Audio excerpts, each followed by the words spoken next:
সাম্প্রতিক সময়ে পার্বত্য চট্টগ্রাম অশান্ত হয়ে ওঠার পিছনে সবথেকে বেশি যে নামটি শোনা যাচ্ছে সেটি হলো কুকি চীন এবং তাদের সংগঠন কেএনএফ। কিন্তু কারা এই কুকি চীন, কি বা তাদের অতীত ইতিহাস, কিভাবে এতটা শক্তিশালী হয়ে উঠল এই সংগঠনটি, যাদের হাতে বিভিন্ন সময় মারা গিয়েছে বাংলাদেশের সেনাবাহিনীর সদস্য।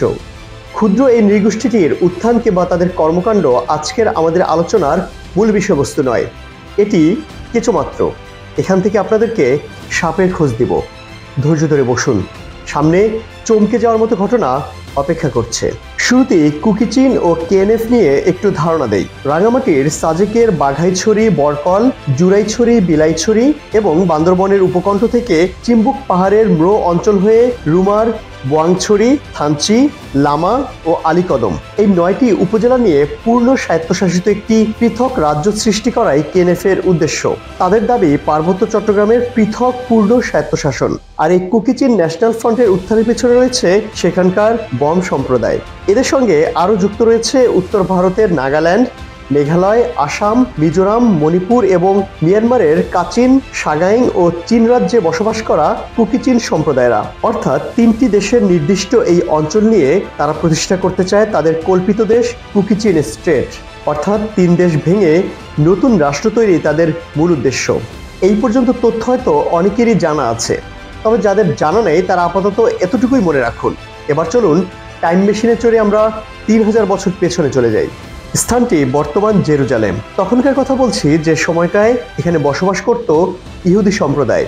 ইসলামী ধর্মমতে ইব্রাহিমের পুত্র ইসহাক এবং তার পুত্র ইয়াকুব ওরফে ইসরায়েলের বংশধরগণ বনি ইসরায়েল নামে পরিচিত। সে সময়ে ইয়াকুবের 12 পুত্রের নামে বনি ইসরায়েলের 12টি গোষ্ঠীর জন্ম হয় এবং তারা জেরুজালেম ও তার আশপাশে আলাদা আলাদাভাবে বসবাস করতে থাকে। এ পর্যন্ত সব ঠিকঠাকই ছিল ইহুদি সম্প্রদায়ের, তবে তাদের দুর্ভোগ শুরু হয় মূলত এরপর থেকেই।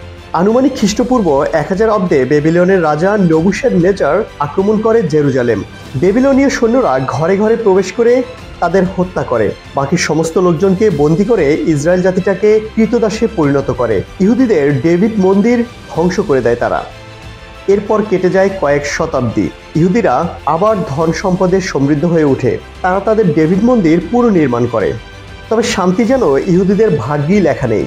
তাদের কর্মকাণ্ডই তাদেরকে বারবার বিভিন্ন বিপদে ঠেলে দিয়েছে। 70 খ্রিস্টাব্দে রোমান টিটাস ইহুদিদের আক্রমণ করে, তাদেরকে পাইকারিভাবে হত্যা শুরু করে, ধন সম্পত্তি সব লুটে নেয়। রোমানরা ইহুদিদের ডেভিড মন্দির সহ তাদের রাজধানী জেরুজালেম শহর সম্পূর্ণ ধ্বংস করে দেয়। হাজার হাজার বছরের বাসস্থান থেকে উৎখাত হয়ে ইহুদিরা তখন মধ্যপ্রাচ্যের বিভিন্ন স্থানে বসতি স্থাপন করে। ইহুদি ধর্মে যা এক্সডাস বা মহাপ্রস্থান নামে পরিচিত। প্রখ্যাত ইহুদি পণ্ডিত ডক্টর ইসরায়েল ওয়েলফিনসনের মতে 70 খ্রিস্টাব্দে ইহুদি ও রোমকদের যুদ্ধের পরিণতিতে যখন ফিলিস্তিন ও বাইতুল মুকাদ্দাস ধ্বংস হয়ে যায় এবং ইহুদিরা পৃথিবীর বিভিন্ন এলাকায় ছড়িয়ে পড়ে, তখন ইহুদিদের বহু দল আরব দেশগুলোর দিকে মুখ ফেরায়। আবার কিছু সম্প্রদায় আরও দূরের নিরাপদ জায়গা খুঁজতে থাকে। মনে আছে নিশ্চয়ই, শুরুতে ইহুদিদের 12টি গোষ্ঠীর কথা বলেছিলাম।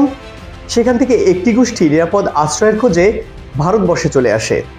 সেখান থেকে মিয়ানমার এবং মিয়ানমার থেকে বর্তমান বাংলাদেশের পার্বত্য চট্টগ্রামের বিভিন্ন গহীন জঙ্গলে বসবাস শুরু করে। আর ইহুদিদের সেই 12টি গোষ্ঠীর মধ্যে হারিয়ে যাওয়া একটি গোষ্ঠী হলো বেনে মেনাসে, যারা আজকের কুকি ক্ষুদ্র নৃগোষ্ঠী। তথ্যগুলো কি খুব বেশি নতুন এবং অবাস্তব মনে হচ্ছে? কোথায় জেরুজালেম আর কোথায় ভারত, মিয়ানমার, বাংলাদেশ, তাই না? আর এরাই যে ইহুদিদের হারিয়ে যাওয়া সেই বংশধর, তারই বা কী প্রমাণ আছে? আসলে সেই প্রমাণ খোঁজার আপনার কিংবা আমার প্রয়োজন নেই। যাদের প্রয়োজন তারা ঠিকই খুঁজে বের করে নিয়েছে।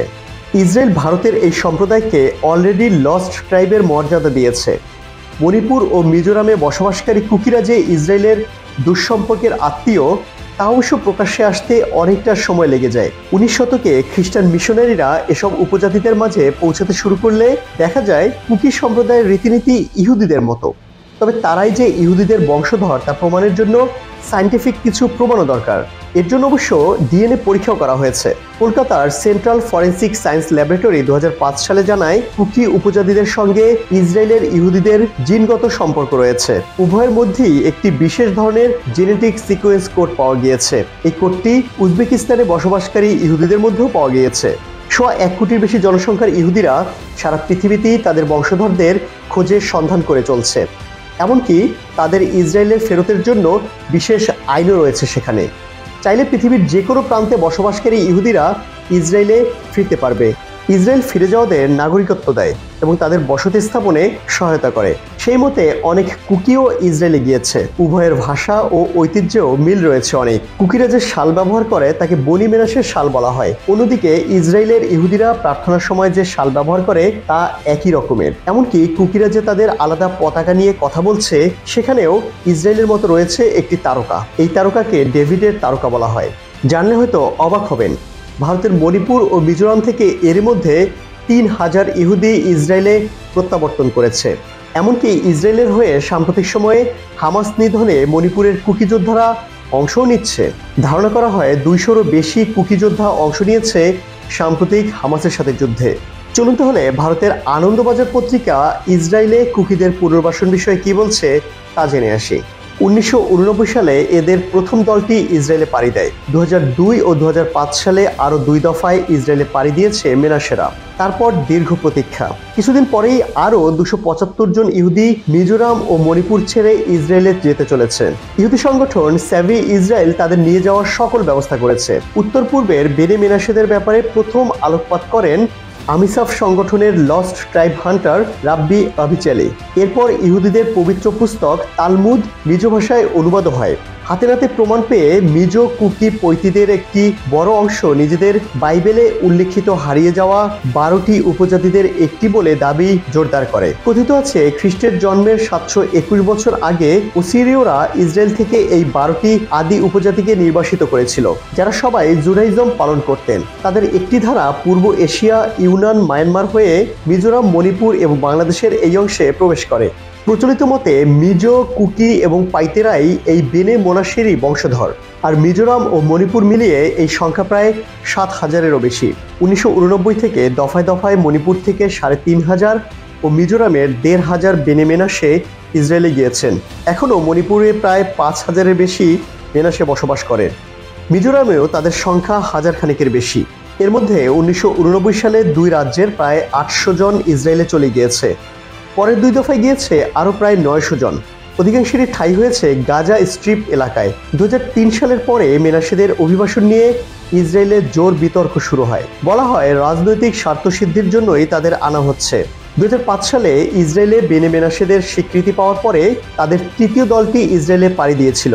সেভে ইসরায়েল আশ্বাস দিয়েছে দফায় দফায় সকলেই পিতৃভূমিতে ফিরতে পারবেন।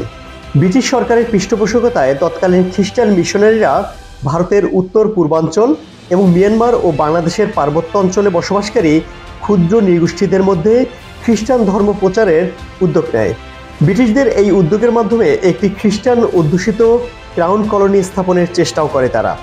শেষ পর্যন্ত ক্রাউন কলোনি স্থাপনে ব্যর্থ হলেও এই অঞ্চলের একটি বিরাট জনগোষ্ঠীকে তারা খ্রিস্ট ধর্মের দীক্ষা দিতে সক্ষম হয়। এ কারণেই ভারত ও বর্তমান মিয়ানমারের এসব রাজ্যের অধিকাংশ জনগণই খ্রিস্টান।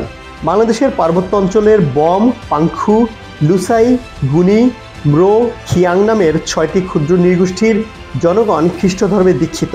তবে ইসরায়েলের প্রত্যক্ষ সহযোগিতায় তাদেরকে পুনরায় ইহুদি ধর্মে ফিরে নেওয়ার প্রক্রিয়াও শুরু হয়ে গিয়েছে। শেষবার 2005 সালে ধর্মপ্রধান রাব্বি শ্লোমো মিজোরামে এসে 218 জন মিজো ও কুকিকে ইহুদি ধর্মে ধর্মান্তরিত করেছেন। অনুষ্ঠান হয়েছিল আইজলে। সেবার খ্রিস্টান ধর্মগুরুরা ও বেশ কয়েকজন রাজনৈতিক নেতা এ প্রক্রিয়ার বিরোধিতা করেন। তাই সব জটিলতা এড়াতে ও ভারতীয় ধর্মান্তরিতকরণ আইন মানতে ভারতে মেনাসেদের ধর্মান্তর প্রক্রিয়া হচ্ছে না। এসব প্রক্রিয়া হচ্ছে তাদেরকে ইসরায়েলে নিয়ে গিয়ে। মেনাসেদের ইসরায়েল নিয়ে যাওয়া ও রাখার খরচ সবই সেভে ইসরায়েল নামে সংগঠনটি বহন করছে। এখন প্রশ্ন হলো, এত বিপুল জনগোষ্ঠীকে কি ক্ষুদ্র ইসরায়েল রাষ্ট্রে পুনর্বাসন করা সম্ভব? এমন পরিস্থিতিতে ইসরায়েল যদি ভারত, বাংলাদেশ এবং মিয়ানমারের এই অঞ্চলকে নিয়ে দ্বিতীয় ইহুদি রাষ্ট্র প্রতিষ্ঠার চেষ্টা করে, তাহলে কি খুব বেশি অবাক হওয়ার কিছু আছে? তাছাড়া আরেকটি গুরুত্বপূর্ণ প্রশ্ন হচ্ছে, ক্ষুদ্র এই কুকি চীনের বিচ্ছিন্নবাদীরা কোথা থেকে এত সব আধুনিক অস্ত্রশস্ত্র পাচ্ছে? কেননা তাদের তো ভারত, বাংলাদেশ এমনকি মিয়ানমারও কোনো প্রকার সহায়তা দিবে না, কারণ এই তিনটি দেশ ভেঙেই তারা আলাদা নতুন রাষ্ট্র প্রতিষ্ঠার চেষ্টা করছে, আর সেটি হতে পারে বিশ্বের দ্বিতীয় ইহুদি রাষ্ট্র। মধ্যপ্রাচ্যের মতো এখানেও যদি এটি সম্ভব হয়, তাহলে পুরো দক্ষিণ এশিয়া নিয়ন্ত্রণ করতে পারবে আমেরিকা ও ইসরায়েল। আর ইসরায়েল যে সে চেষ্টা করছে তার প্রমাণও কিন্তু এরই মধ্যে আমরা পেয়ে গিয়েছি।